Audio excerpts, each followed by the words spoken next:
Okay, now welcome all of you all to the discussion of the July 2022, the SL3 paper. Then this is again, as usual I am telling, this is a practice for your the December 2022 examination to taken as the prerequisite for your examination to taken as the help to taken the latest paper and discuss. Okay, let me take the paper.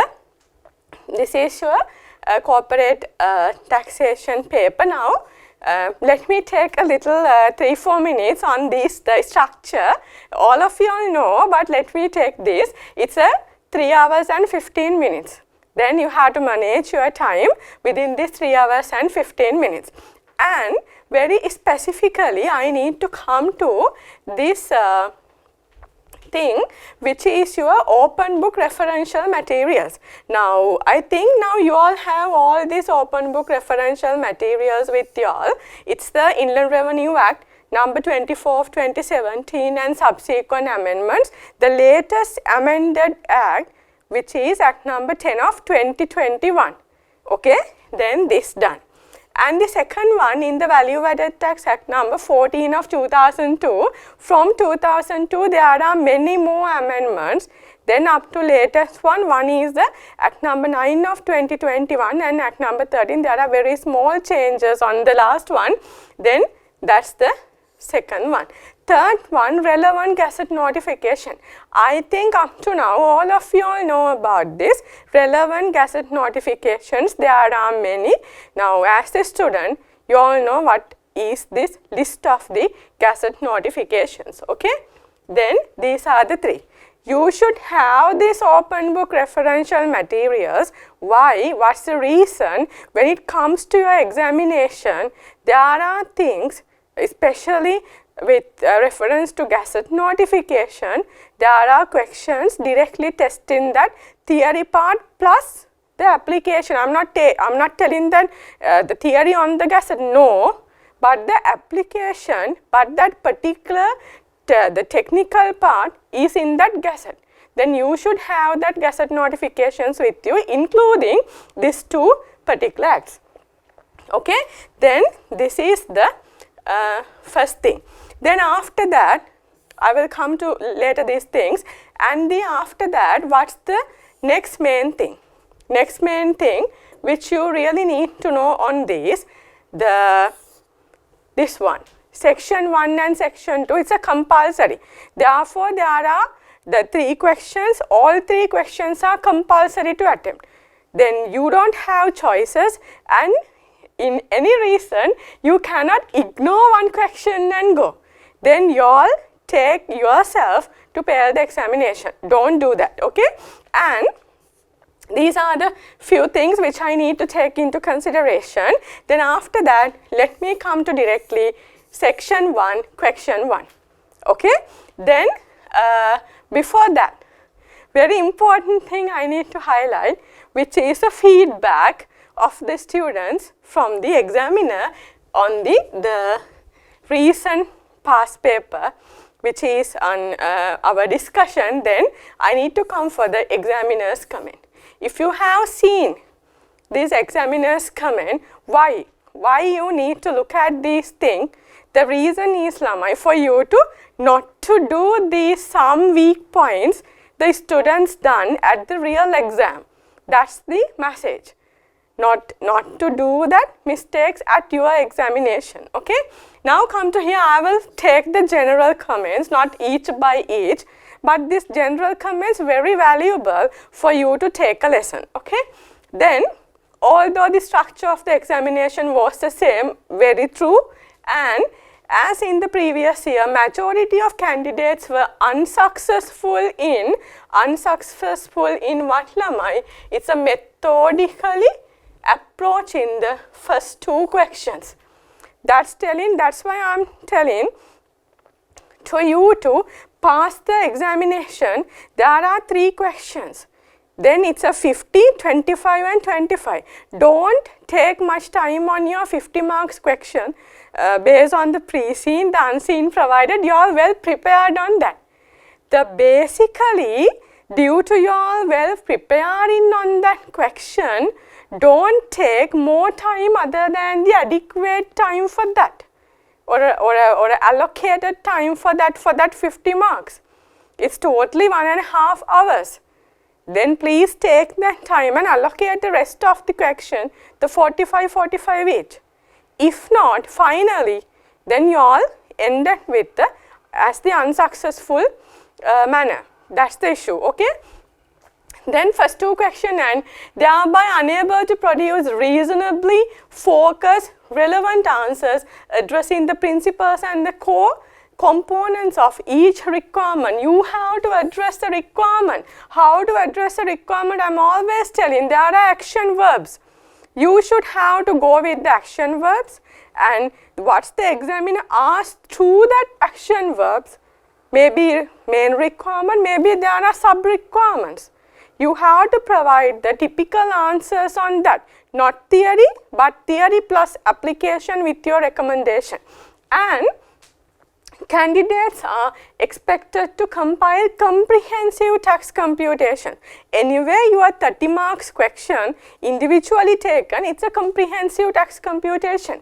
And they should also display a skill of tax planning, one of the 10% area of your syllabus, and understand methodologies on minimizing tax expenses, tax planning and business decision making, and mitigating risk, and be able to have efficient communication with tax authorities, clients and the management. Therefore, what Lamai? Therefore, your answer is totally practical answer. It's not a mere theory. Please understand, okay? Therefore, answer comprising of mere technical knowledge will not score marks.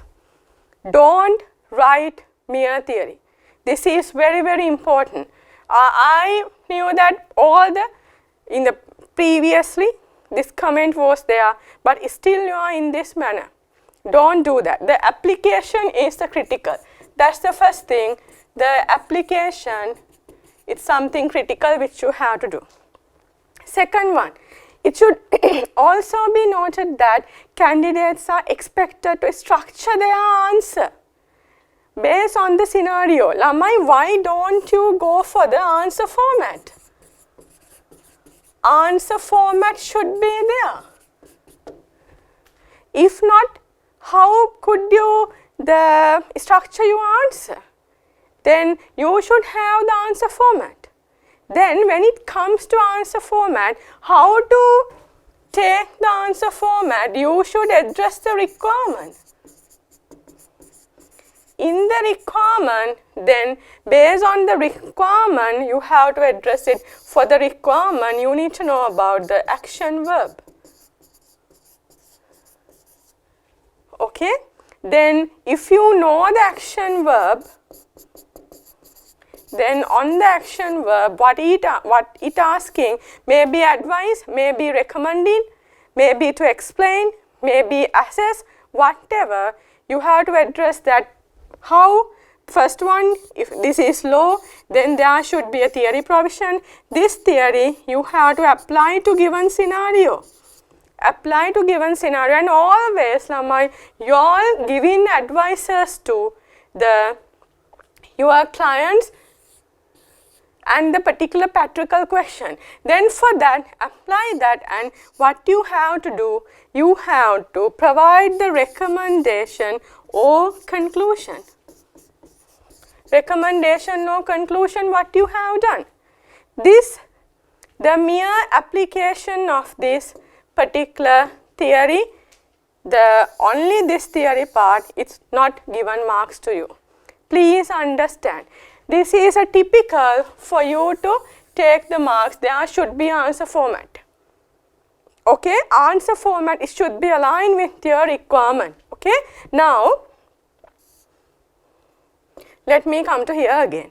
And it is given it should also noted that candidates are expected to structure their answers based on the scenario. It's a practical scenario based application that have been stated in the question, addressing the action verb. Therefore, answers should be applied to the content of those practical scenarios. okay, rather than being words and general, you shall not apply the general answer for this. Then words and general, no. Furthermore, candidates should be able to display their willingness to address the action verb, critical. Expected learning outcomes, knowledge process, knowledge dimension, etc. When it comes to producing meaningful answer, the students are not providing meaningful answer. Don't think that this is a mere calculation. This is a paper with calculation plus writing. Calculation plus writing.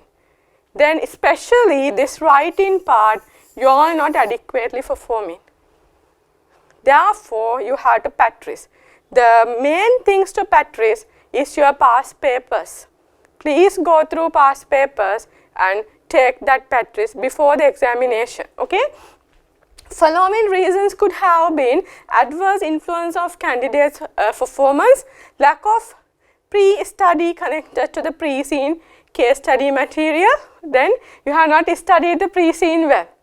Okay? Study it because 50 marks on that, but don't be in a box.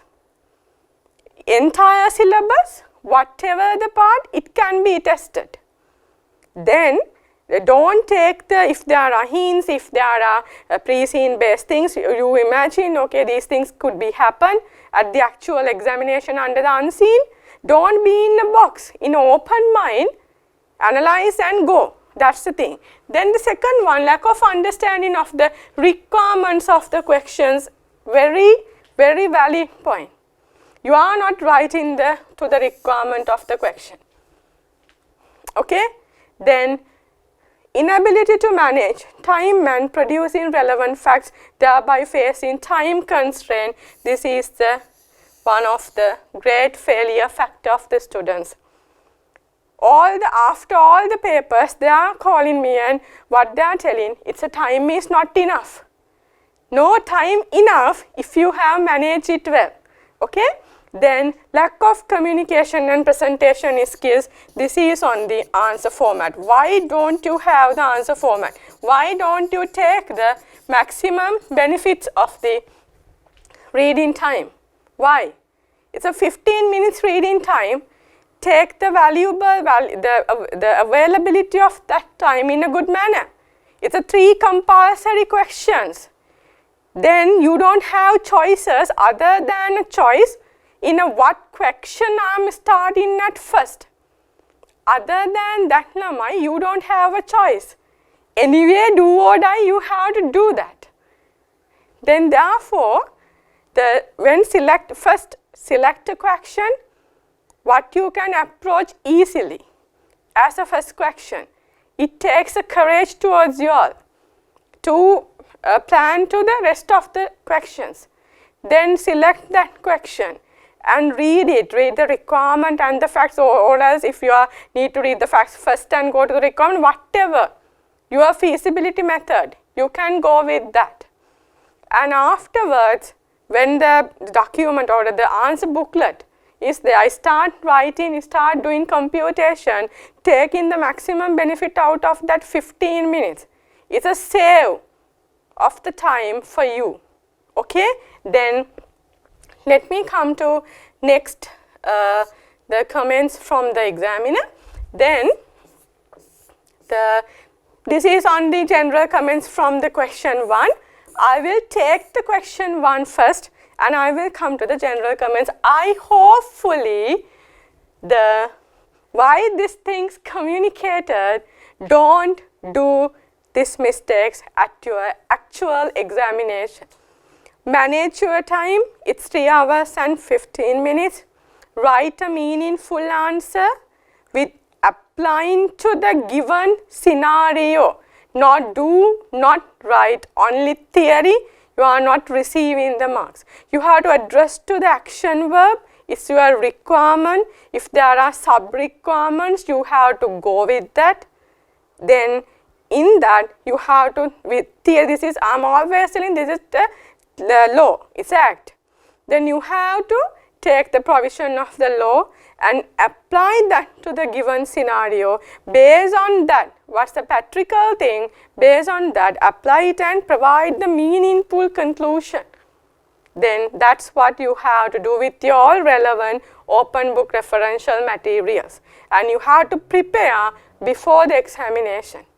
Don't waste your time on only on the 50 marks, which is the pre-scene based question. You have to go with, you have to give an equal weight to the entire 3 questions. And selective learning is a disaster for students. Don't go with the selective learning. Okay, if there is 100% syllabus lamai, it's 100%. Then examiner free to ask anything within that 100%. Then why are you taking a risk only looking for very selective areas? Don't do that. Then therefore you should have a thorough knowledge of the syllabus. Plus the application of that, practicing with the doing papers, practice questions, mock exam, the revision kit question, all these things, including the study text. And finally, you have to dirty your hands at the actual examination. Okay? Then as a prerequisite, as a benefit to that, let me start the question 1 of your latest paper. Okay? Then come to this. Now we are in the section 1 and I am starting with the question 1.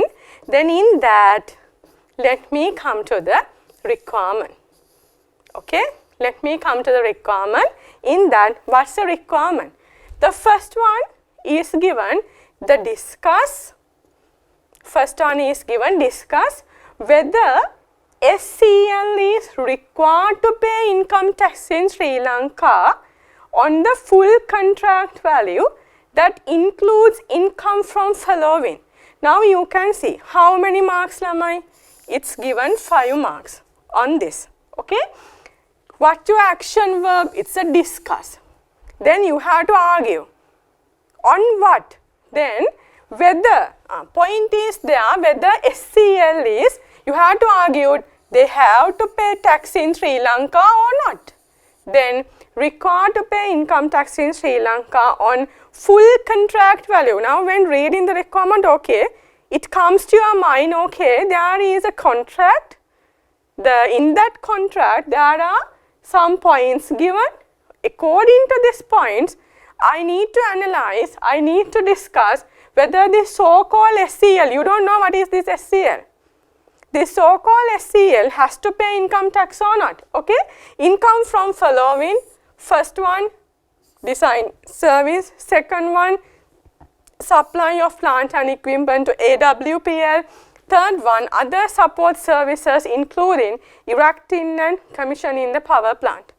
Now there are 3 transactions given. On that 3 transactions, each one you have to mention whether this SCL has to pay income tax on each these things. Now, how your answer should be aligned? That for that one also advice has provided. But how? Support to answer citing statutory provisions of the Inland Revenue Act and the double taxation agreement between Sri Lanka and Korea. Now, lamai, in this double taxation agreement between Sri Lanka and Korea, are you going to look at that or are you going to study it? No. Anyway, you have to read it. It's in the paper. If I have gone, then in the paper, lamai, it has given as the annexures. You know the structure of the paper. As the annexures, you can see the articles of the business profit. The business profit and the permanent establishment and all these things, you can see Article 5 and the dependent, resident, dependent person, all these things as the annexure it has given in your paper. Then therefore, you have to very carefully read it and take your point. If you have the knowledge of the double taxation, at least a format, then this is easy. Okay? Now again, let me come to the question where we were. Then This is a requirement, then here. Now, for the 5 marks, you have to write the answer based on the Inland Revenue Act provision and based on the double taxation treaty provision, whether on these 3 transactions they have to pay tax or not. Before anything, let me come to the question and discuss this, and I need to come for second one. Now you have analyzed on these 3, income tax liable or not. Then afterwards what you can do, it's given in the second requirement, compute the income tax liability. Compute the income tax liability of SCL in Sri Lanka for your year of assessment, this same year of assessment 21-22, including remittent tax if any.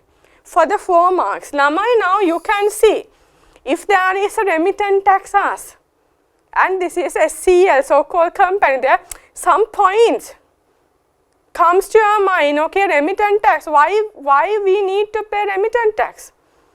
Then at the point of the profit or the profit retained abroad or whatever, is when we are at the point of remittance. It's not the physical, but whatever the amount we have to remit. Then it's on the profit. To compute profit or rather business profit with reference to non-resident person, there should be what? There should be a permanent establishment. You have to compute profit, or if I have taken income and expenses attributable to that permanent establishment. Before computing that, you have to go what is the PE, and you have to check in this given contract there is a PE or not. Okay. Then the third one, it has given analyze whether, now let me take it, the analyze whether Chung Hee is liable to pay income tax in Sri Lanka for year of assessment 21-22. Now that's one again, the seems to be individual, then seems to be individual is liable to pay income tax in Sri Lanka for particular year of assessment, referring to domestic tax status and the double taxation agreement between Sri Lanka and Korea. In that, there is a sub-requirement and assess the tax payable by him for the year of assessment 21-22. Now you can see what, then there are one main requirement. In that one main requirement, by putting the word and, there is a sub-requirement. For you to earn this 6 marks, Lamai, you have to write on these, or you have to do the writing part, computation part, both on this, the analyze this income tax liability status, and the secondly assess the tax payable. The both you have to attend. Okay. Now these are the 3 requirements of the given question, and on these 3 requirements we have to address to this. How many marks, Lama? It's a total 15 marks. Okay. Now let me come to the question. This is the question 1. Then let me come to the question. First, let me analyze the question. Now let me come to the analysis of the question. Since you have the paper, I'm reading the paper from information which I have hard document, and I need to analyze the question. Okay. Then come to this one. The Seam Company Limited, SCL, is a company incorporated in Korea. Now there is a company called SCL. This is the company. SCL, this is incorporated in which country? This is incorporated in Korea. This is incorporated. Okay. Then by looking at this one, the SCL incorporated in Korea, then what you can see, Lamai, this is what, if I have given a name to SCL, this is a non-resident company. non-resident company according to the domestic law provision under section 69 subsection 4. Okay, then you don't have to establish that, okay, this is non-resident, your answer shall not be include, this is a non-resident. You have to tell, okay, this is incorporated in the Korea, then this is a non-resident company. But you need not to go for the entire provisions of the domestic law and explain it, no. Then first part done. Then the next one, whose principal business activity is the manufacture and supply of power plants. What's their principal business activity? This principal business activity is manufacture and supply of power plant. This is the principal business activity. Done.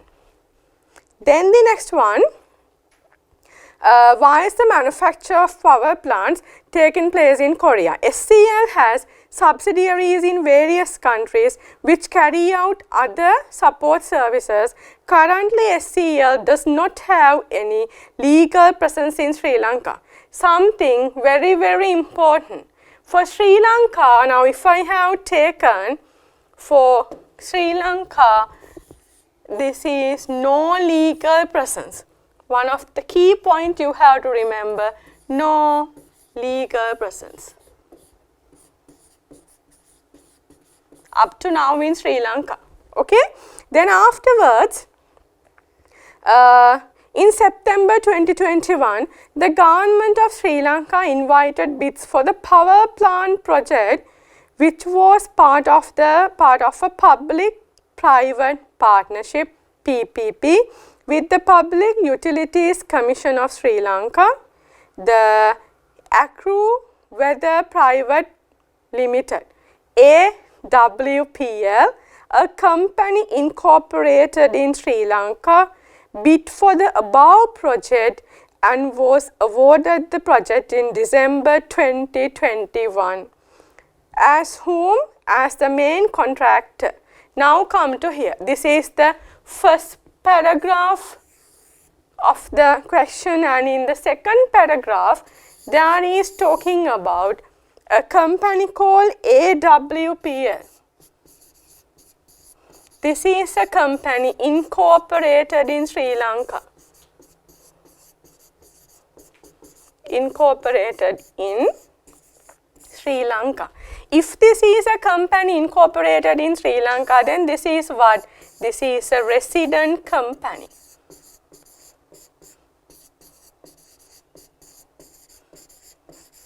This is a resident company. Do you need to think about this whether resident or not? No, it's a resident. What their business, then they are also a manufacturing of the power plants, and that's their thing. And as the main contractor in December 2021, this company has won the project. The project duration is expected to be 12 months. This is again very, very critical. For this one, this is a resident company, and what they are doing, they are engaging in the power plant projects.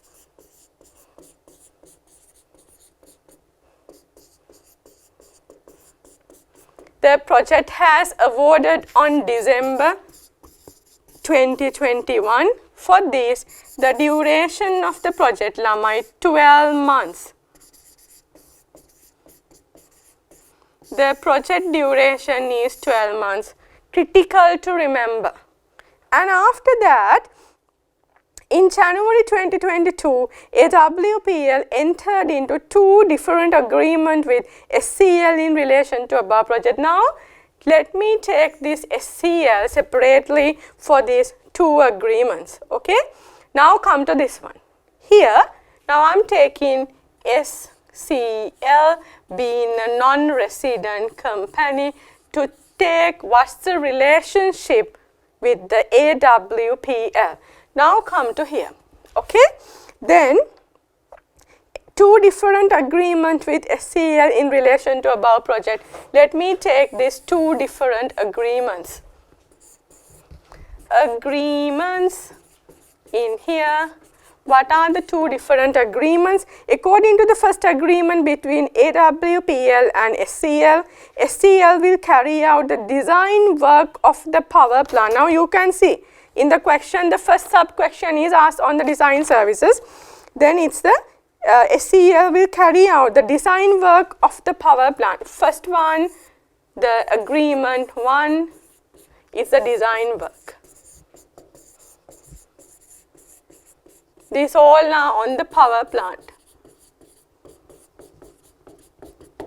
Then the power plant, design work of the power plant in Korea, and this is conducted, and I will put the word K, Korea, and supply all the plant and equipment required for the power plant from Korea.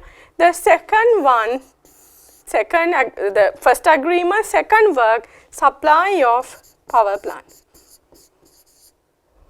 Supply of all power plant equipment.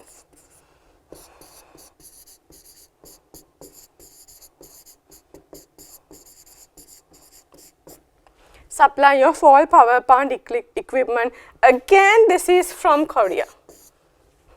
Okay?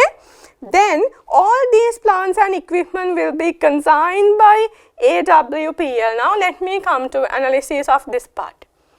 The first agreement, second service, analysis of this. Then let me come to here. It's the, what is the first one? It's the, all these plant and equipment will be consigned to AWPL. Who is the owner? Who is the consigner? The consigner.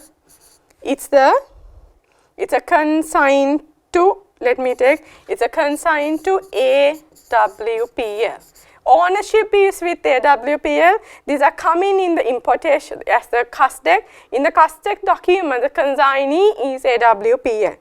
Who will open the letters of credit for the same and clear them from customs? The LCs open to this name, AWPL. All the custom clearance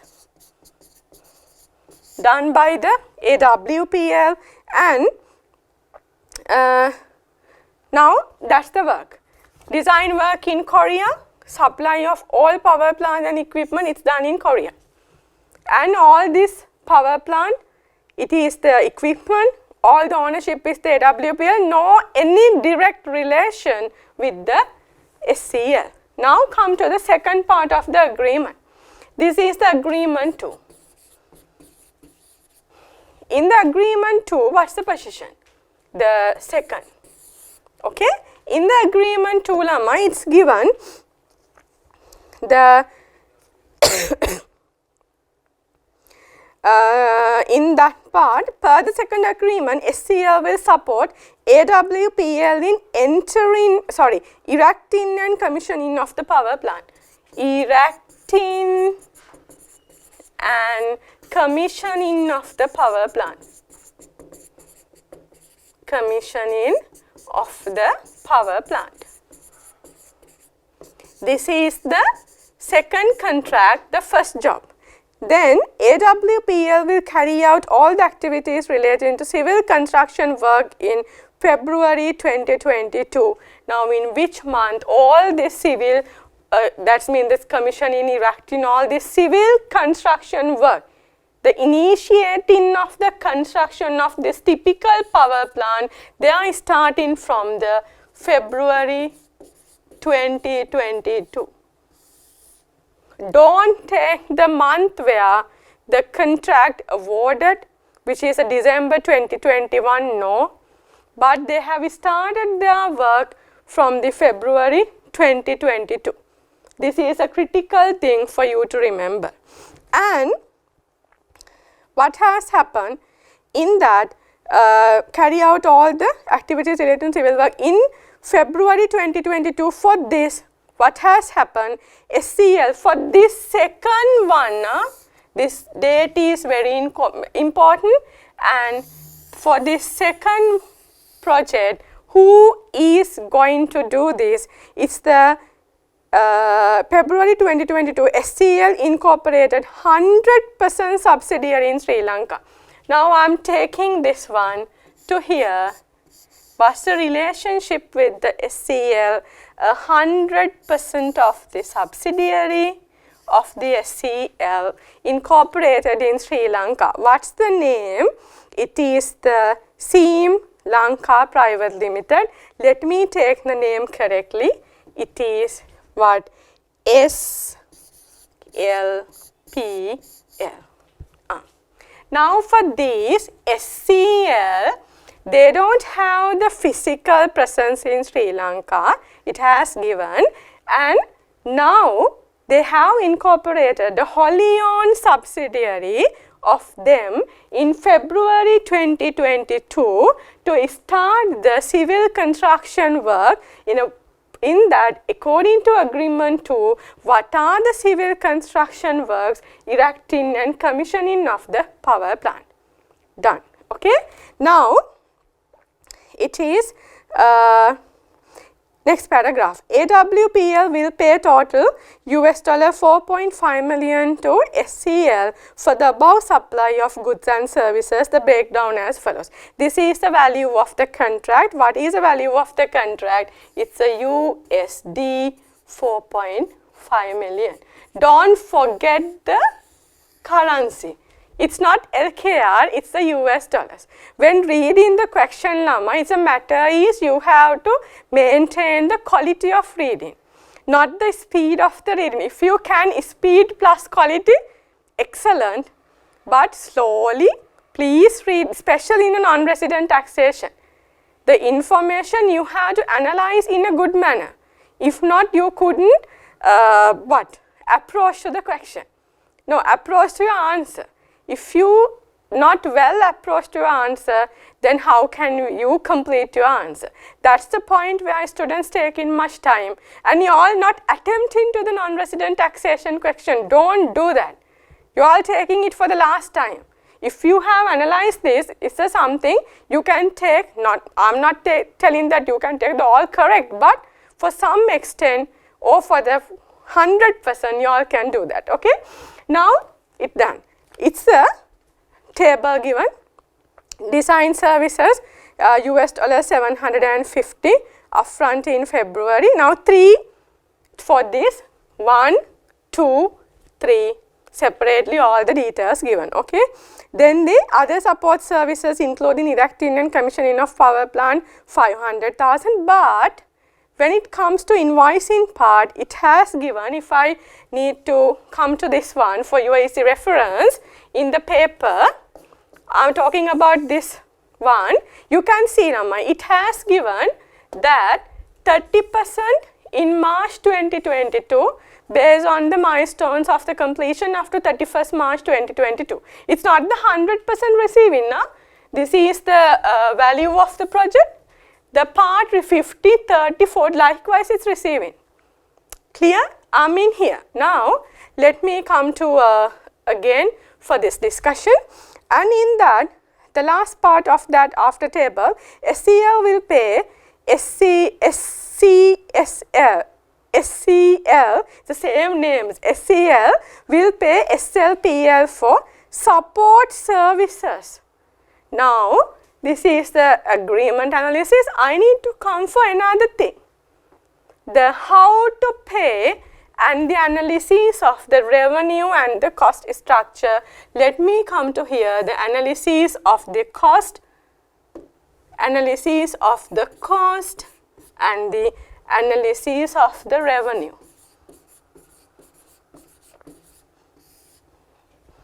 What is this? In that given, SCL will pay,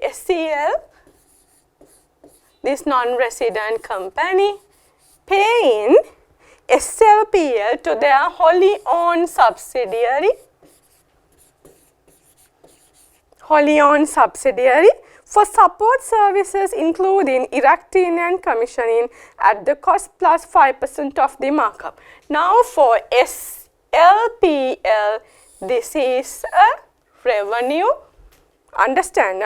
For SCL, this is a cost. Two sides. Then for SCL, being a non-resident person, how the cost structure come in? It's given the 225,000. For that 5% markup you have to add. This is the markup. This is the pricing method. Lamai, is this for the 100% or among that 30%? From this, it is only for 30%. If you have not read the question well, these things you cannot take out from the question. Okay? Then this is the cost to SCL. Being a resident company, SLPL, it is a revenue. Okay? From us, it's not asking any detail relevant to SLPL, it's asking the details relevant to SPL. Okay? Then, it is estimated that the SLPL would incur cost of US dollar this much on this one. Then, from 5%, it's a markup for this one, and again, then this is a markup, and for this one again you have to add that 225, or this directly 225 into 1 point, it's a 5%, no, 1.05 you have to take. Now done. Now first let me come to the scenario, and after that let me come to the question, the requirements. Now I have analyzed the question. Basically now come to the 5 marks of the thing. Now we all okay. Let me explain one by one. I analyzed the question, taking 3 minutes. Let me come to these 3. Discuss whether SCL is required to pay income tax in Sri Lanka on design services. Lamai, to analyze whether it's paying the income tax on design service, plant and equipment or other support services, what you have to look at? You have to look at on whether there is a permanent establishment exposure. Why? To pay income tax in Sri Lanka by a company, there should be a PE exposure. Now you have to look at the PE exposure. Now my first one, you need to go with the domestic law, it's given. What's the domestic law given?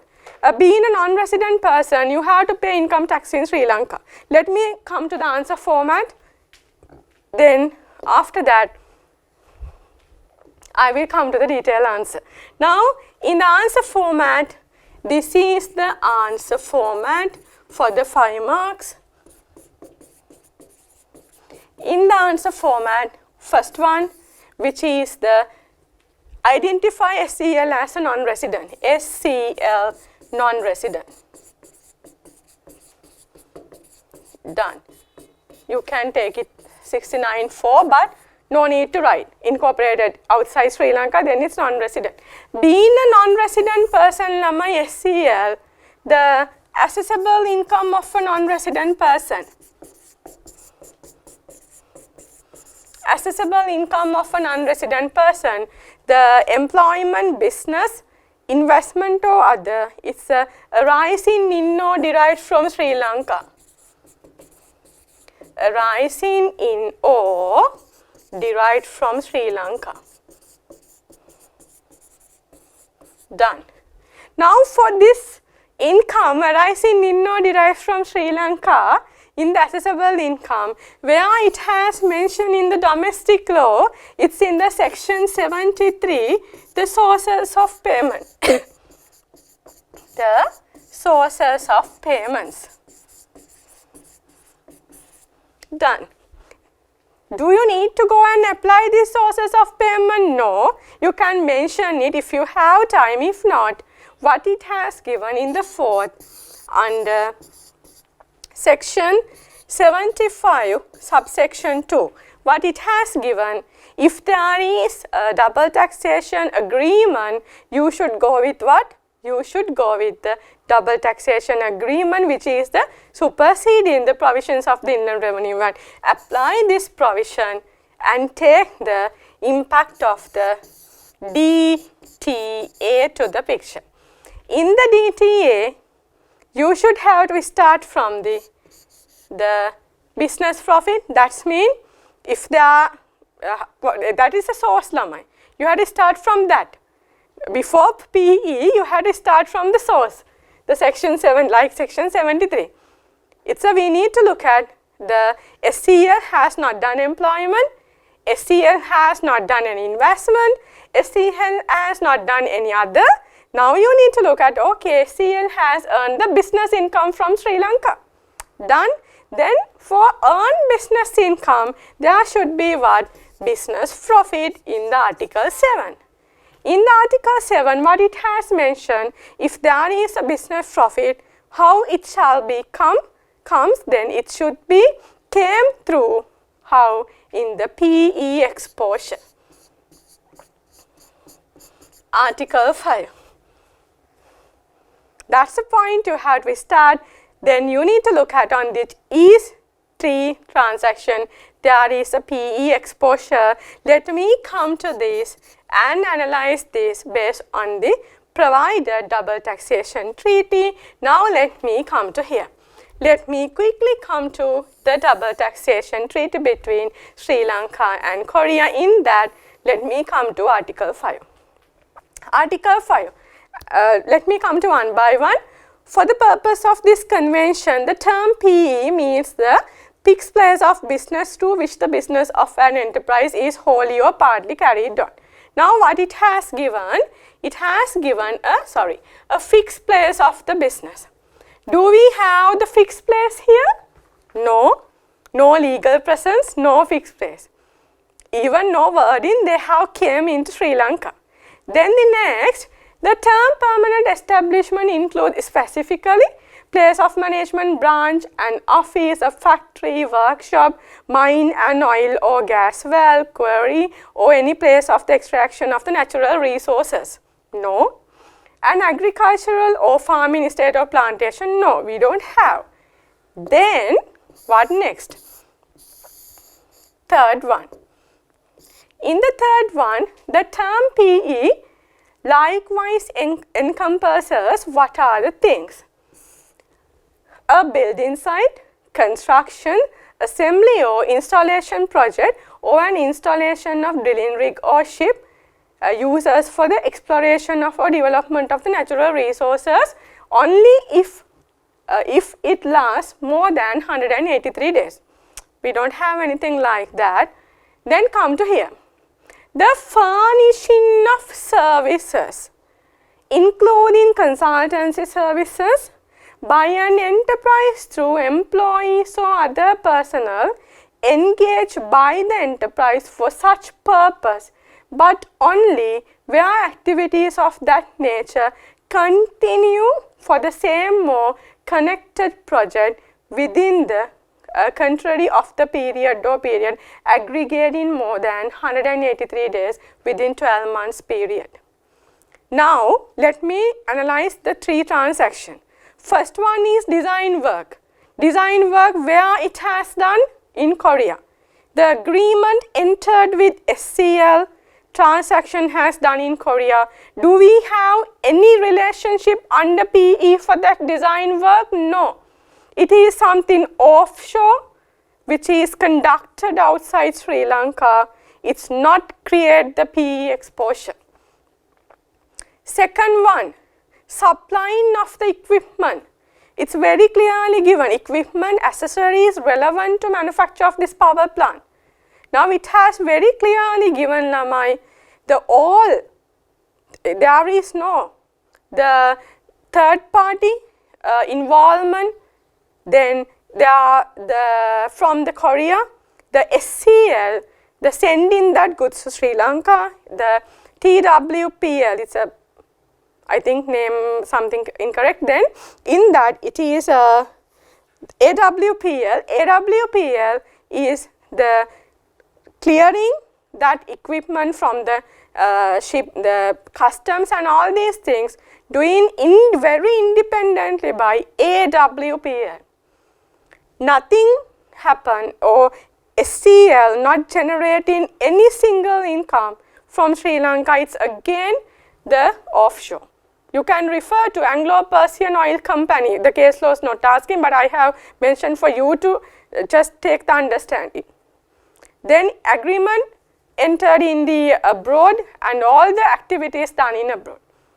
Only the the accessories and this machineries coming to Sri Lanka, and the consignee and the clearance, all these things done by the AWPL. Offshore, not creating a PE. Then third one, which is the other support services. What's the third one in the question? Other support services, which is on the erecting and commissioning of the power plant. Then thereby, what's the project period? I have mentioned it's very, very important. What is a project period? It's a 12 months. Now, Lamai, don't misunderstand that. For our year of assessment 21-22, for this, it's only okay, this has started, commissioning and erecting, this has started on the February 2022. You may think that for our year of assessment, it's not the 12 months. In any case, it's not talking about the year of assessment. It's talking about the 12 months starting and ending the period, the aggregate period of the 12 months. Then it's from the, if I have started from the 1st February 2022, then it will end up with the 31st January 2023. That's the 12 months period comes. Clear? Then in that Namai, within that 12 months period, we are providing the services. Then in that services, here, the furnishing of services including consultancy by an enterprise through employees or other personnel. This is the activities of nature for the same or connected to the project. This is a project within a country for the periods. This is very important. Period or periods aggregating more than 183 days within 12 months period. Concluded. Then what is the income only generated in Sri Lanka on behalf of the SCL, which is income arising or derived from Sri Lanka? It is the services of the commissioning and the erecting of this power plant. Clear? This is the, I'm not coming to the latter part of that because I need to end with here. This is a typical point which I need to highlight. Lamai, don't misunderstand, there is no the agency PE. Any single point of the question it has not given. This Sri Lankan company SLPL acting on behalf of the SCL. No wording given. Then this is the PE exposure. If you have a PE exposure, then what should you have to do? Then let me come to the business profit article in Article 5, Article 7. In the Article 7, you can see it has given the profit of an enterprise of a contracting state shall be taxable only in that state unless the enterprise, what's the wording given, carries on business in other contracting state through a permanent establishment. Clear? Now we have identified among 3 transactions, one creating the service PE, being creating the service PE Lamai on that income. What we have? Invoicing part we have income. The later paragraph on that we have the expenses. And if there are so, then why can't you compute that? Now this is the analysis of the PE exposure. Then I need to again come to the details of the question which I have not discussed, which is the last paragraph of the question. This is the part. On 1st February 2022, again these dates are critical. On 1st February 2022, an employee of SCL, Chung Hee, who is citizen of Korea, was appointed as the project manager of this project. Chung Hee will be present in Sri Lanka during the project duration of 12 months period. He also in Sri Lanka for this 12 months period. In addition to overseeing the project, he will carry out on-site training of AWPL personnel. He is being an employee of SCL. Not only doing that as a project manager, but he is doing the consultation also. And during his stay in Sri Lanka, Chung Hee will reside in a furnished apartment close to the project site. One benefit to him, furnished apartment, being an employee of SCL. Then rented out by SCL for $1,000 per month, the fair market value of the benefit has given in the question. His monthly remuneration during the stay in Sri Lanka is $10,000 per month. As a resident in Korea, Chung Hee has to file his return of income for year of assessment 21-22 Korea. Very clear, Lamai. You don't have to decide many factors. Very clearly given. Now let me come. You have the, I'm still in the first part of the question. I have the income from the erecting and the commissioning. I have the direct cost relevant to that. Now for that part, there is a one employee came into Sri Lanka. Then for this $1,000 and $10,000, we have to pay. On that, then how many months? It's for our year of assessment, it's only 2 months. Clear? Then we have the February and we have the March. Then on this housing benefit, 1,000 into 2, which is US dollar. For salary, 10,000 into 2 USD. These are the cost. Okay. Now let me come to this one, and in here, let me come to this cost structure analysis. In the cost structure analysis, the cost side, this is one, and the second one, this employee or employee's cost, salary, and the housing benefit.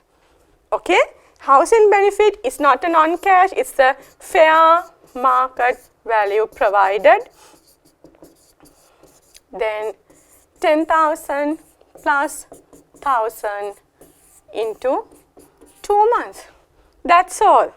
Then with this, I'm coming to answer for the question 1, part A, question 1, part B. Let me come to the answer. Okay. Then in that, for this and in that, let me come to the analysis. Rather than the answer, I need to come for the answer format and explain the things quickly to you all. Come to here. This is the writing part of the answer. In the section 1, in that the question 1. Action verb discuss, you all know that.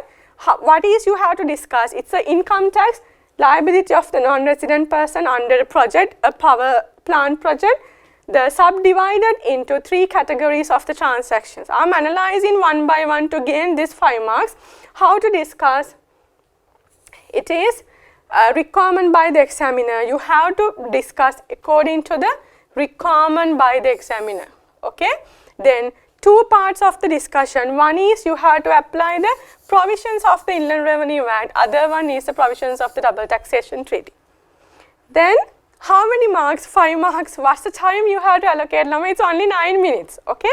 Then answer format. Let me come to the answer format. Identify. Let me erase these things.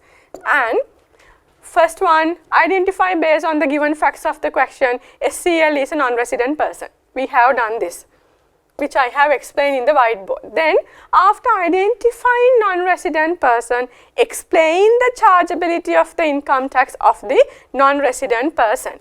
Then when it comes to explain the chargeability of the income tax of the non-resident person, as I have mentioned, then it is the assessable income of the non-resident person with reference to the employment, business, investment or.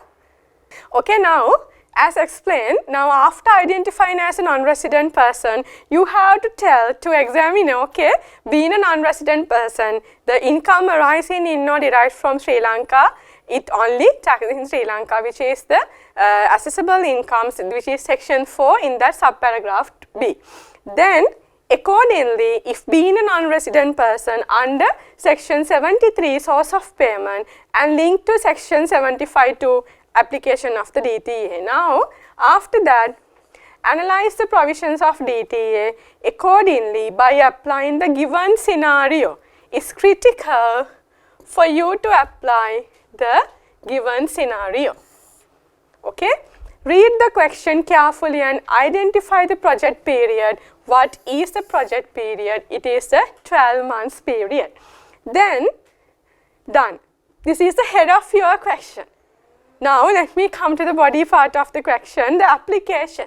The analysis of DTA provision, in that, in the Article 7, what it has mentioned, the point, if I have taken the points, Article 7, for non-resident company to pay income tax in Sri Lanka, there should be PE exposure explained.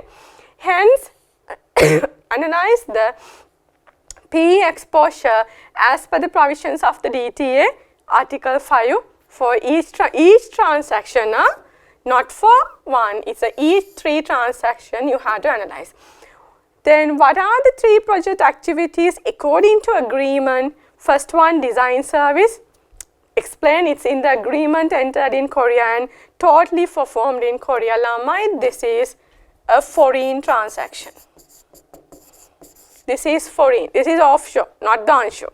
Then the next, which is the supply of plant and equipment to AWPL, agreement entered in Korea and totally performed in Korea, and the very clearly given ownership or a consignee is AWPL. Then thereby, this is again a foreign. This is offshore, not an income arising in or derived from Sri Lanka. Then the other support services, it's a service including erecting and commissioning the power plant. This is covering under second agreement. Now let me come to the explanation of the PE exposure. In here, you have to apply the DTA provision. As per Article 5.3a of DTA, PE is a building site construction. Then this is that, in that 183 days within 12 months period, and this is it is in the assembly, it's a installation, drilling rig and all these things, the building site construction, assembly or installation project for an installation or drilling rig or ship used for the exploration or development of natural resources. Only the last date for the 183 days within 12 months period, and they are providing services on the, as I have explained, in the service PE. Then in that, the confirmation, therefore, an assembly or installation project that exists for more than 183 days will create in the permanent establishment. Okay, this is the Article 5 explanation. And after that, the application, as per the information provided, the expected project period is 12 months. Therefore, SCL will have a PE in Sri Lanka based on the second agreement, as I have explained, according to the PE exposure Article 5 in that subparagraph 3.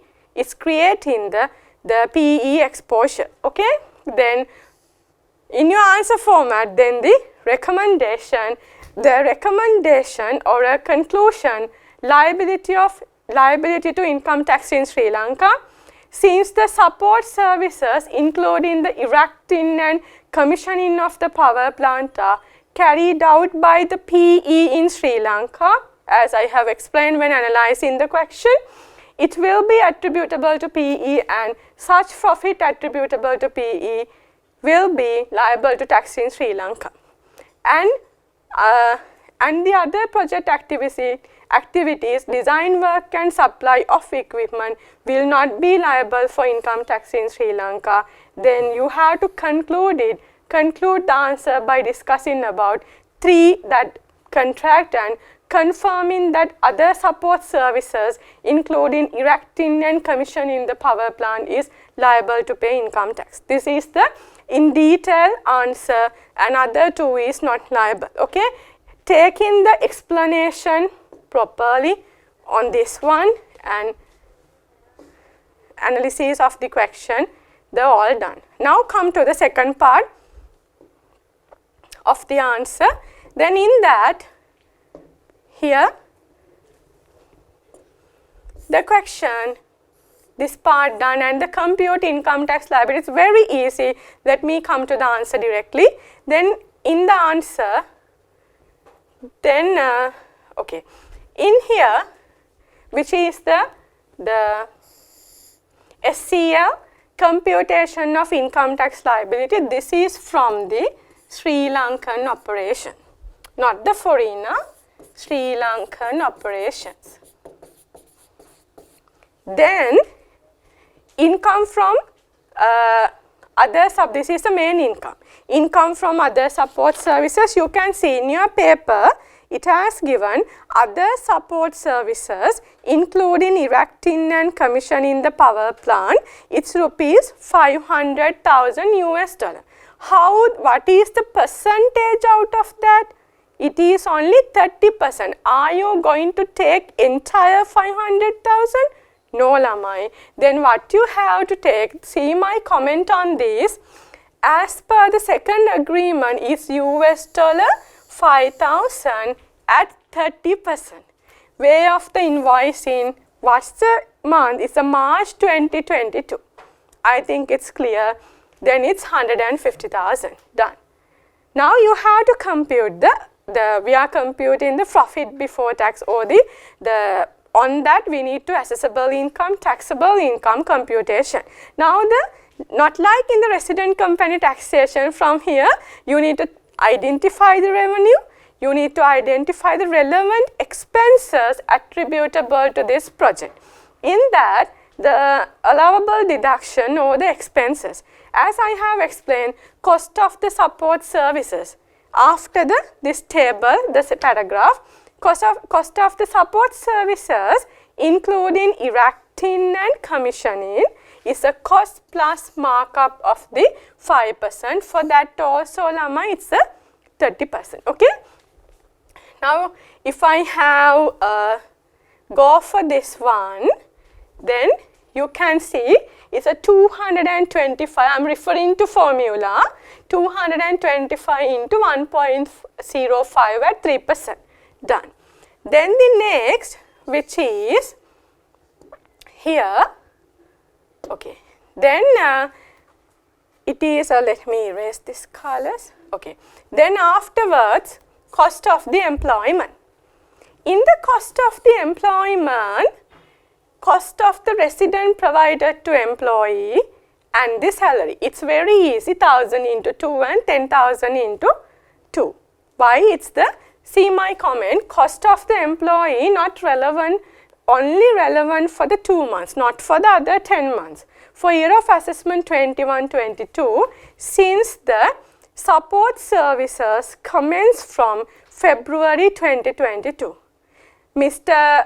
Chung came in Sri Lanka to in February 2022. Then February and March, only 2 months relevant to us. Now, all the expenses we have considered, the total cost which incurred is this. Then what is the accounting? Now, no disallowable expenses here. Then thereby accounting profit before tax, it equals to assessable income, no qualifying payments. Then this equal to taxable income. What is a taxable income? 150 minus 92, then I am ended up with the 57, 125. Don't misunderstand, this is totally in US dollars. This is totally in US dollars, okay? Then, after that, for this, being a taxable income, for this one, you have to apply the tax rate. On this, you have to apply the tax rate 57,125 into 24%. Why Lama is 24? We cannot apply SME, and this is a project or service which is not categorized under what? As the concessionary tax rates. Then the normal tax rate of the 24%. Done. Then what's my tax on taxable income? 57,125 and 24%, 13, 710. Still we are in the US dollar. And the remittance tax, the 14% under the remittance tax calculation, the backward calculation, I am always referring to this, then it is my taxable income, it is the 57,125. From that you have to deduct what you have paid in locally, 13,710. There is a balance 43,415 to remit. Are you going to remit this entire 43,415? No, you have to deduct tax on that, the remittance tax, and the balance only you have to remit. How to compute that? It is the backward calculation, 43,415 divided by 114 into 14, then this is my remittance tax. Okay? The application of the 14%. Then here we go, after that, then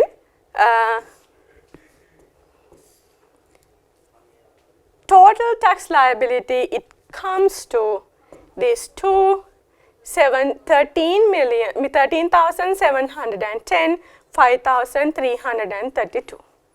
Okay? Then total tax liability, this is in the US dollar. The US dollar conversion rate, it has given in the paper, the US dollar conversion rate, it has given in the paper. If I have came into paper, you can see here where it has given, I think it's here, yeah, it's the LKR 300. If it is LKR 300 for this US dollar value, you have to multiply by the LKR that 300, then this is your answer, you can see it. This is the tax liability. How many marks, Lamai? It's for the 4 marks, very easy. All these things easy if you have read the question. Done. Then let me come to next one, which is the again for the requirement. In the next requirement, which is analyze whether Chung Hee is liable to pay income tax in Sri Lanka. Who is Chung Hee? He is the resident at Korea, that means indirectly non-resident to Sri Lanka, the particular details given. And analyze whether he has to pay tax or Sri Lanka, and if any has to pay, then what is the amount of tax to. Now let me analyze this. Since I have analyzed the question, let me point out these things. Then he is a non-resident. He is an individual. How to determine individual to be non-resident or not? Then there is a section 69 subsection 1 provision, 183 days, and he resides in Sri Lanka. When it comes to he resides in Sri Lanka, it has not given particular details for this, he is in Sri Lanka only for this 12 months period. Then thereby he does not have that habitual interest, he is a permanent home in Sri Lanka, nothing. It's only rented house he is using. Then resides in Sri Lanka, which is a qualitative factor, it's not come into effect. When it comes to 183 days, oh my God, it's yes, it's satisfying. He stay in Sri Lanka for more than 183 days. Why? The project period is 12 months, that means 365 days. He has to stay in Sri Lanka until the end with the project. Now the question is, now according to domestic law, he will be a resident in Sri Lanka, and his law also he is a resident. Now it's the dual resident. Now can we apply the double taxation treaty for the resident in a both contracting state? Of course, yes. The treaty applicable for one part is the residents of the both contracting states. Then why don't you apply for that thing for Mr. Chung? Then again, what's the income he is arising in Sri Lanka? Then the income he is generating from Sri Lanka, it is the what? employment income. Being employment income, you can directly, since there is a double taxation treaty, you have to directly apply what? The treaty provision, the dependent personal services.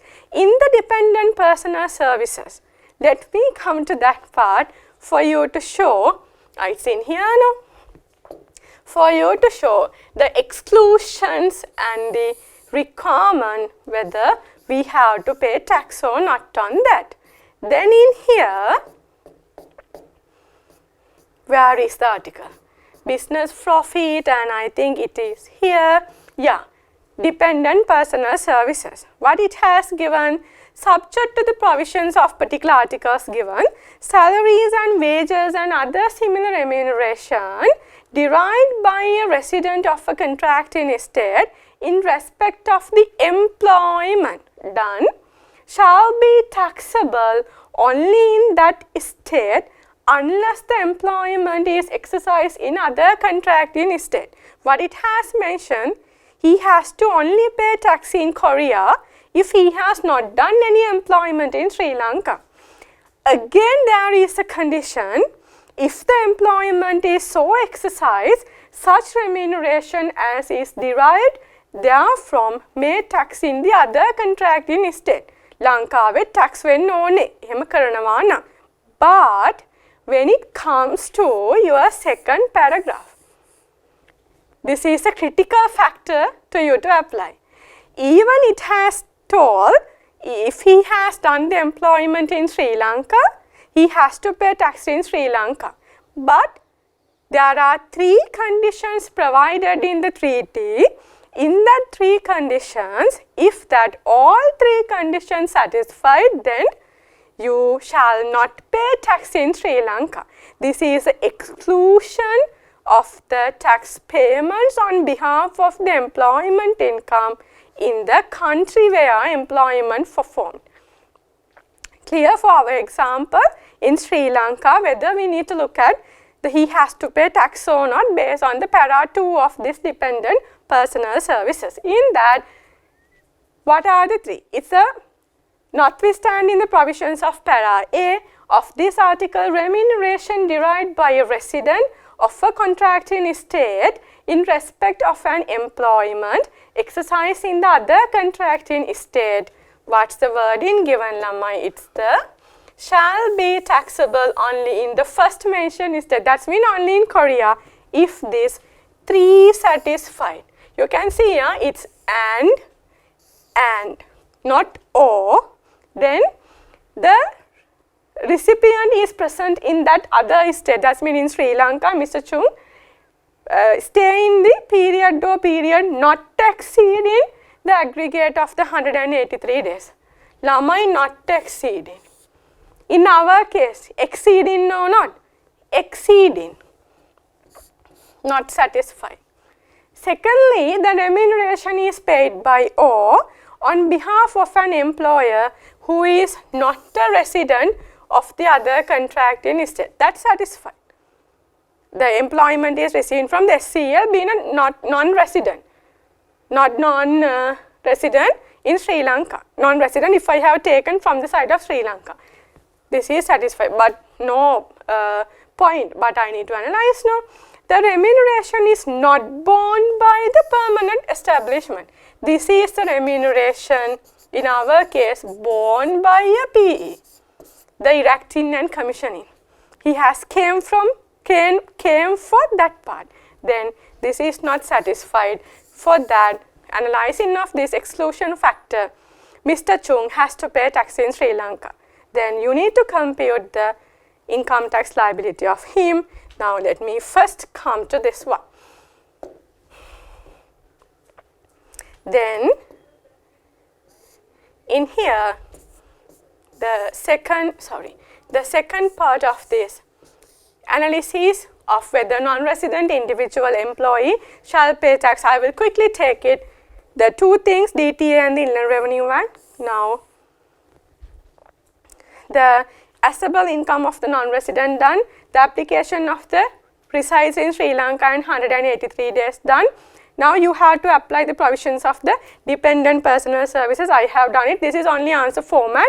Then come to application. This is typically, totally, this is application. I need to come to this. The theory I have explained. What I have explained in my mouth, I need to take it into here. As per information provided, Mr. Chung Hee will be stayed in Sri Lanka more than 183 days within 12 months period. Even it will not cover within the year of assessment 21-22, and the salary derived by SL, the PE in Sri Lanka, then he has to pay tax in Sri Lanka, therefore shall be liable to pay income tax in Sri Lanka on income arising or derived from Sri Lanka. That's the conclusion. He has to pay tax. If it is solamai, how to compute the tax liability? Then he has employment income, 10,000 into 2, housing benefit, which is in a fair market value, 1,000 into 2, and the 2 he has to pay tax. Being a non-citizen, he is not eligible for 3 million tax-free allowance. Then no benefits for the taxable income. He has to pay first 3,000,006, next 12, and the balance 18. Let me come to that part. Okay. Then here we go. Very small calculation. Mr. Chung Hee, computation of income tax liability in Sri Lanka for the year of assessment 21-22. Then assessable income from employment is a salary. It's a part of the employment income under particular section 5.2a. Then it's a 20,000. Housing benefit, very clearly I have mentioned one point, fair market value of the benefit provided. Then the non-cash benefit document not applicable. Okay. Why it has not applicable?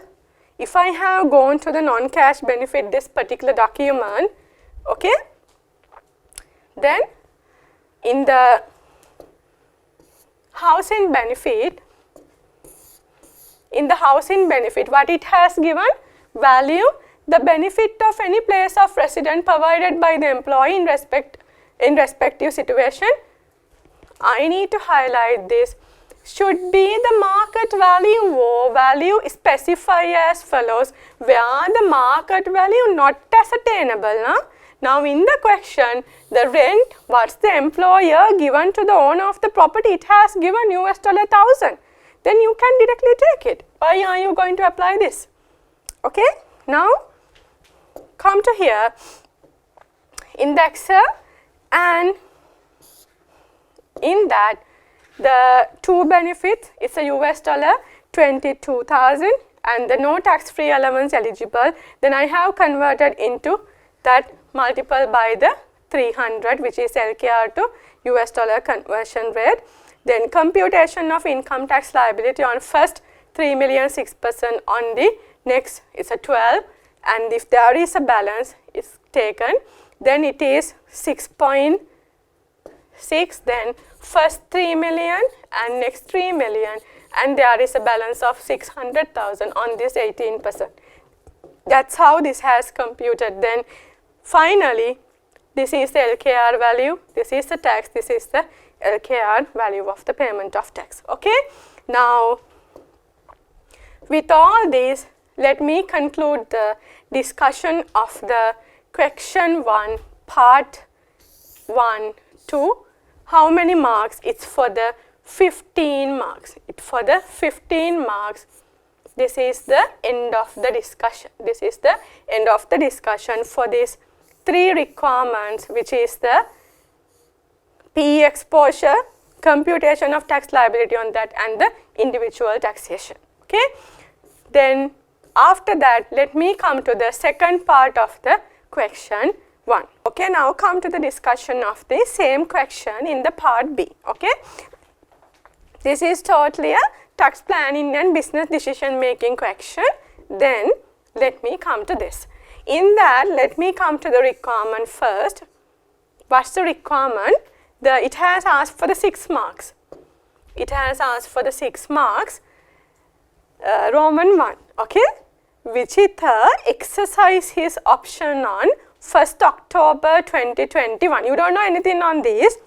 1st October 2021, and sold his shares in Best Star UK on 20th March 2022 at a market price of GBP 32.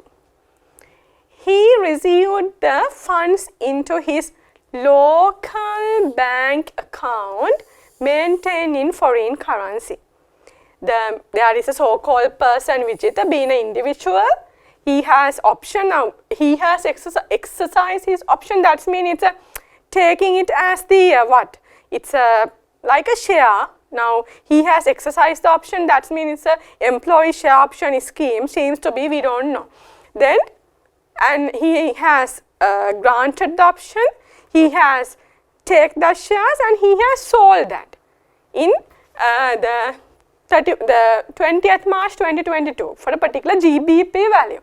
Is a GBP given. Then the funds, after all this, the funds came into his bank account maintained in the foreign currency. And next one, next para, Vijita's tax consultant. There is a person. Tax consultant pointed out that as the share price of Best Star UK kept increasing gradually, if Vijita, now what is given, share price of Best Star UK kept increasing, we don't know. Gradually, if Vijita had exercised the option as soon as he was eligible for the option, his income tax liability would have been reduced. If you have done so, the income tax would have been reduced. Then you have to what? You have to determine the different sources of income of Mr. Vijita with respect to the above transaction, and second requirement, calculate the assessable income, exempt income from each source. Third requirement, comment on whether you agree with the opinion of the tax consultant. 6 marks, 3 requirements. Clear? Now let me come to analyze the question first, and after that let me come to these requirements. Okay? Then the details. Small details. Best Star Lanka Private Limited, Best Star, is a company incorporated in Sri Lanka. Okay, it's a company incorporated in Sri Lanka. It is a subsidiary of Best Star PLC in UK, a foreign company or a non-resident company. Non-resident company. Okay, then Best Star Lanka also has a fully owned subsidiary name, Best Star Technology Private Limited. Now let me take this one. There is a,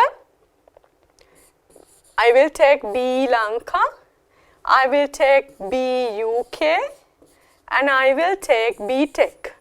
It's a what? It's a Best Star Tech. These are the 3 companies.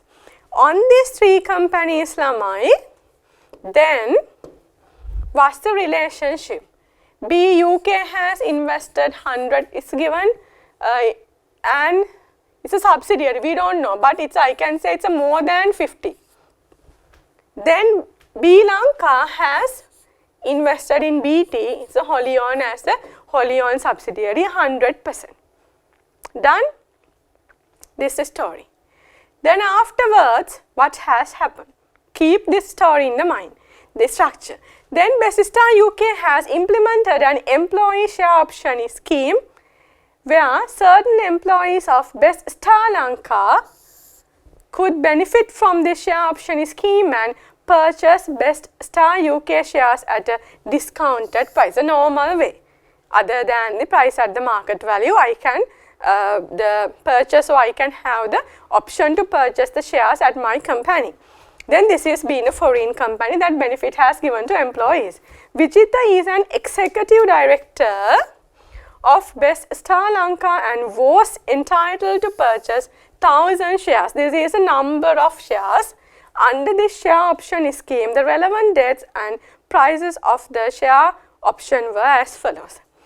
Date of the option date of the option was granted 1st April 2021. Done. Exercising the option had to be done within 12 months from the date of the option granted. Then at least by 31st March 2022, you have to take the option. Then the second one, okay, market value of the share as at 1st April 2021, that's mean at the option, that grant the option, not the date of exercise, but it's a granted the option, is a GBP 15 per share. Third one, done now. Third one, date of exercising the option by Vijitha and the allotment of shares by Vijitha, the 1st October 2021. He has not exercised the option on the 1st April, no, but he has taken the option on 1st October 2021. Then what has happened? Market value of the shares as at 1st October 2021 is a 25 per share in GBP. Anyway, tax consultant, one opinion, there seems to be very directly it's correct. If he has acquired the option on the 1st April, then its market value is low. Then tax implication also low. Okay. Now let me come to the balance. The discounted price offers to employee, this is the price which I need to take. The best star is a GBP 10 per share. Okay. Now these are the information given. Now from the information given, Lamai, it is asking the first question. Let me come to the determine different sources of income. Anyway, he is receiving employment income, working in this best star. And shares. Shares is what, Lamai? Shares are investment asset. He has employment income. Other than that, he has exercised the option on the October 2021. Then shares are the investment asset of this employee, Mr. Vijitha. Then in that, the shares investment asset, then by he has disposed these shares on 20th March 2022, then what is it? It's the capital gain for him. It's a gain on the realization of the investment asset being a shares. Now, these are the things. Determine the different sources of income. Explain. Second one, calculate the assessable income, exempt income from each source. Now, on the employment income, first thing, he is receiving salary. Second one, by exercising the option, you know, under the non-cash benefits, as well as under section 5, subsection 2, it has very clearly given, if the employer has provided the shares to employee, then in that context, if the employee has exercised the option, we need to calculate the value of the employment benefit. Then we need to compute the value of the employment benefit on exercising the shares. Then therefore, that is part of your employment income under section 5. There is a discounted price given 10 GBP. In October, he has exercised the option. Then the market value minus that particular discounted value, then that is the benefit to employee. Okay. Then these are the two benefits, and calculate assessable or exempt income. One is in the employment income, the exercising the option of the shares, you have that employment income in the value of shares. And now secondly, he has disposed the shares on 20th March 2022. Then from this disposal, what he received again. Now how the gain has received, Lamai? The gain has received, it's a foreign currency, received fund into his local bank account, maintaining foreign currency. If it is so, is it liable to pay tax? No. Under third schedule, in the exemption, it has very clearly given income received out of a foreign source. Then this is shares at a foreign company, foreign source, and by disposing that he has received the gain received in foreign currency to his bank account, then it is exempted from income tax. That is the second one. His income tax, assessable income, exempt income, he only has on the value of the shares, not from the realization of the shares. Then the third one, comment on whether you agree with the opinion made by the tax consultant. Yes, 100% agree. If he has sold these shares before, then it's the market value is less, then therefore its market value has increased gradually, then thereby his tax liability can be reduced if he has done these transactions earlier rather than being at the October 2021. Okay, for 6 marks, let me come to the explanation.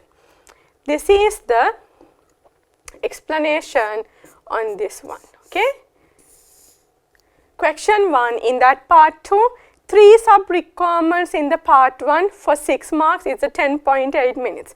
In that, the details of the transaction provided, the particular transaction, the selling of the shares or exercising the option, all these things given. On that, you have to address 3 things. Determine the different sources of income. It's employment income and investment income. Under investment income, the gain from realization of an investment asset, the shares. Explain. Then calculate the assessable income or exempt income. Comment on the opinion of the tax consultant. Okay. Now let me quickly come to what it is there.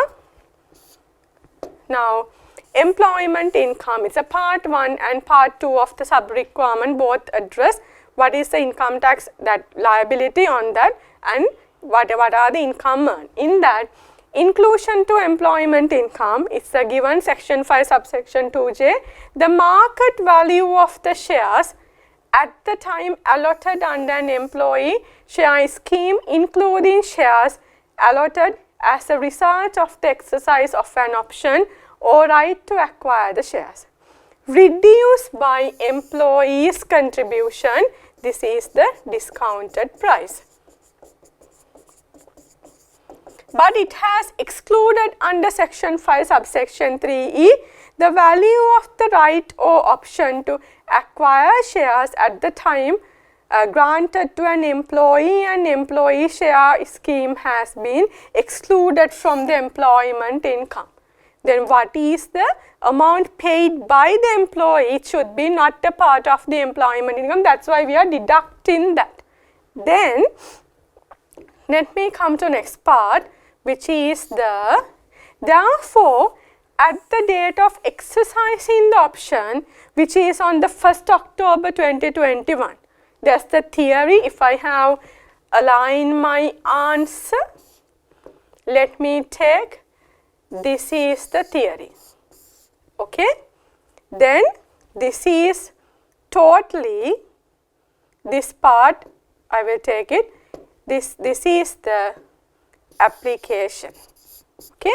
Therefore, at the date on the exercising the option, which is on 1st October 2021, that shall be taken into the employment income for year of assessment 21-22.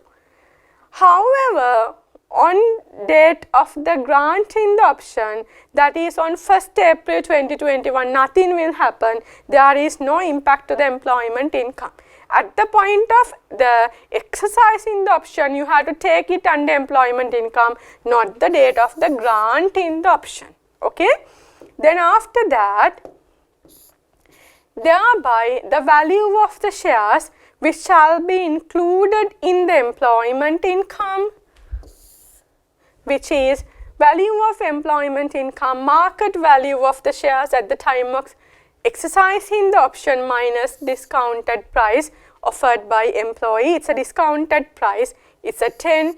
The market value as per question 25, it's for the 1000 shares, then it's a 5,250,000. This is the part of the employment income. Okay. Now, the next one, investment income. Employment income explained. Then the investment income, both part 1 and part 2. What are those part 1 and part 2 of the question? It is the determine the different sources, employment and investment, and the calculate assessable income and or exempt income. In here, You know it's under section 195. This is a capital asset held for investment perspective done. Then after that, this not acquired in 30th prior to 30th September 2017. Then such valuation story, nothing come into effect. You can take what in 21-22 happen. Okay, that's on the first part.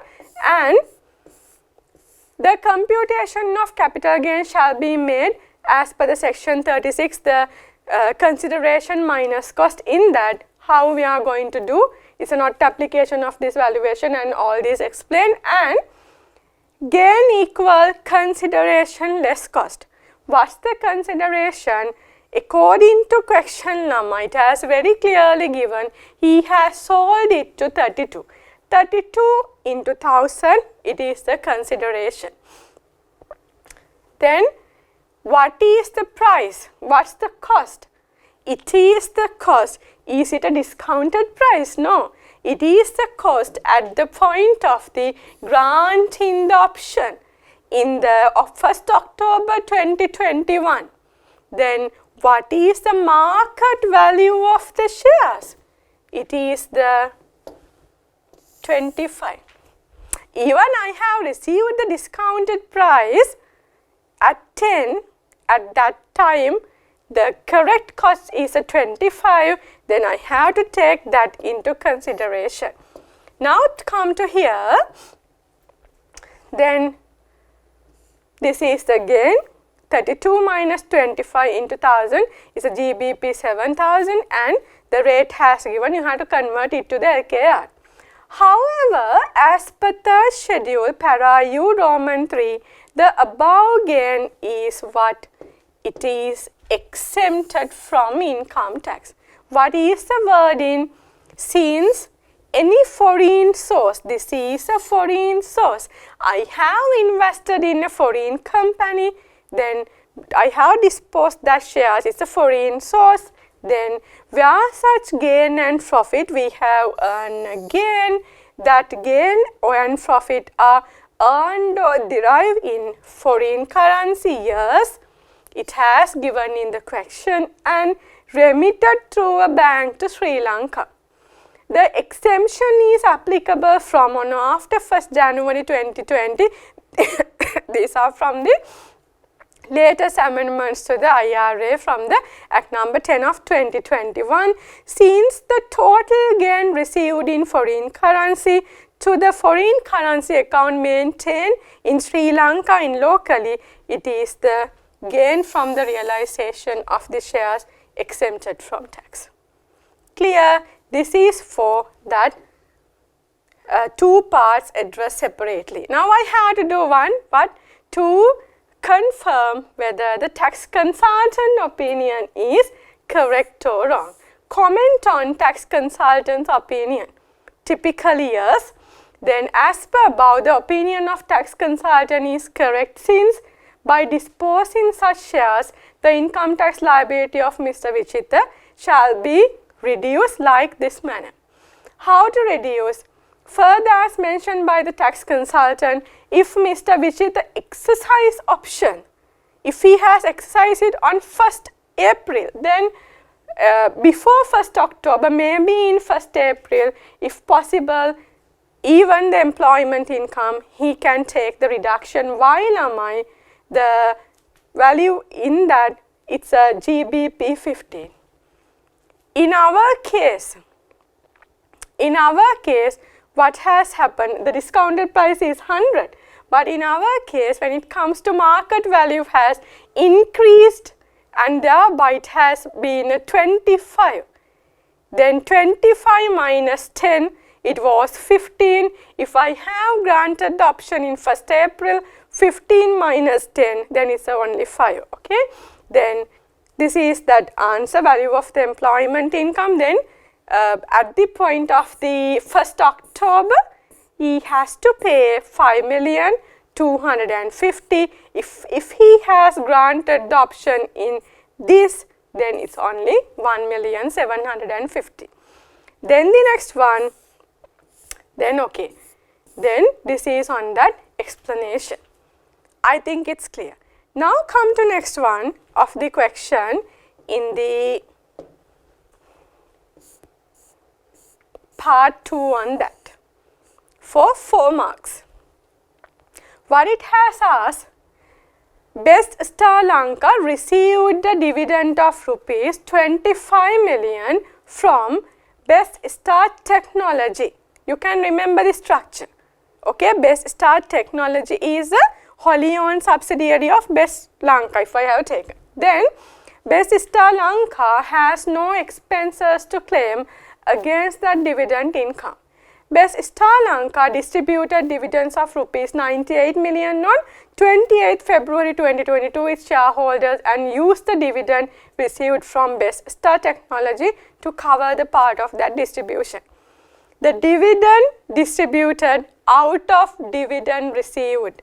This is there very simply. And now there is one person. Pereira holds 10% of the shareholding of the Best Lanka. Now we have to look at on Mr. Pereira, the having a 10% of shares. Now calculate, what's your requirement? Calculate the tax liability of Pereira for year of assessment 21-22. Assume Mr. Pereira has no income other than dividend income and no expenses. This is an easy calculation if you have know the gravity on that. Now let me come to a quick explanation of this part. I will take the facts of the paper. Now the first thing which I need to emphasize, there is a UK company and there is a Sri Lanka company and there is a again Sri Lankan company, tech company. Okay, in here the 100% invested by the Best Star Lanka, then there by Best Star Lanka is the shareholder. Now all the detail relevant to Best Star Lanka has provided. What it has given, it is the distribution of the dividend. Distribution of dividend. What are the details given? The company has distributed the dividend of rupees 98 million to its shareholders. From this 98 million, what's the composition? You have to look at that. One is out of profit.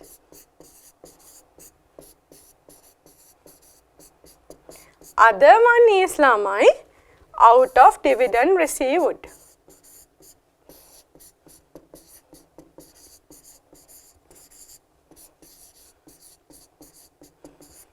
Out of dividend received from Best Tech company. What is the amount of, there is 98 million, then what is the amount of dividend received? It's the 25 million I have received a dividend. The 25 million I have received a dividend. Okay. Now let me take this into consideration. 25 million dividend received. For this 25 million, who has to pay tax? Is that Best Star Technology? No, I have to pay tax on this rupees 25 million. Okay, you have to pay tax 25 million at the 14%. This is the dividend tax. What is the amount? 25 million at the rate of the 14%, it's at 3.5 million. What is the amount of the net dividend remaining to distribute? It's a 25 million minus tax paid on that, 3.5 million. Then 25 minus 3.5 mean this is the 21.5. What is the implication of this lamai? Any dividend received to, now we need to look at on Mr. Pereira. In Mr. Pereira, this 21,500, this is the 10% of this. For him, it is exempted.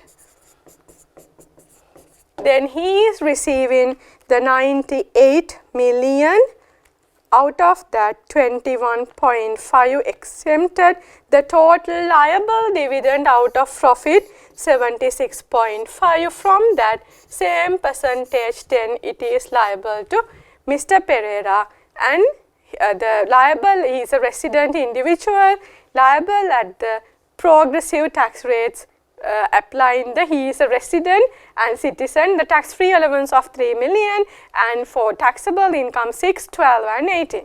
I think it's clear, very practical concept tested, very good manner. Okay, come to the,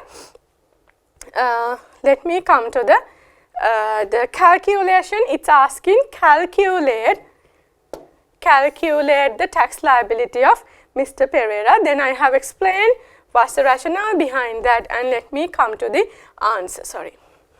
Let me come to the answer on here. Individual tax. Okay. Before this one, come to the explanation. The same I have done in the whiteboard. It's the how it's calculated accordingly. The relevant dividend to Mr. Pereira, it's a 10%. Liable dividend from that 76.5, 10%, 7,650,000. Exempt dividend, it's the 2,150,000, not liable. This is the particular section of the act it has quoted. Then the computation he is having none other than income is the investment income. From that, the liable part is this, which is the 7,650,000. It's my investment income. Total assessable income is that I have to provide tax-free allowance after that. Taxable income 4,650,000. For that, then you have to apply on first 3 million 6%, and there is a balance 1,650,000 for this 12%. That's all. Then this is there. The 180 and 198, total liability 378. Okay, very good two questions, two very good attainable questions from the side of the students. Then with this part 2 discussion of Roman 1 and 2, let me conclude the discussion of the question 1 in your paper. The part 1 of the question 1, it's in the non-resident and international taxation for 15 marks, and the part 2 with reference to the tax planning and business decision making with reference to the individuals. Okay, I think it's one good question for you to take, Patrice, for your examination. Okay, let me finish off the question 1.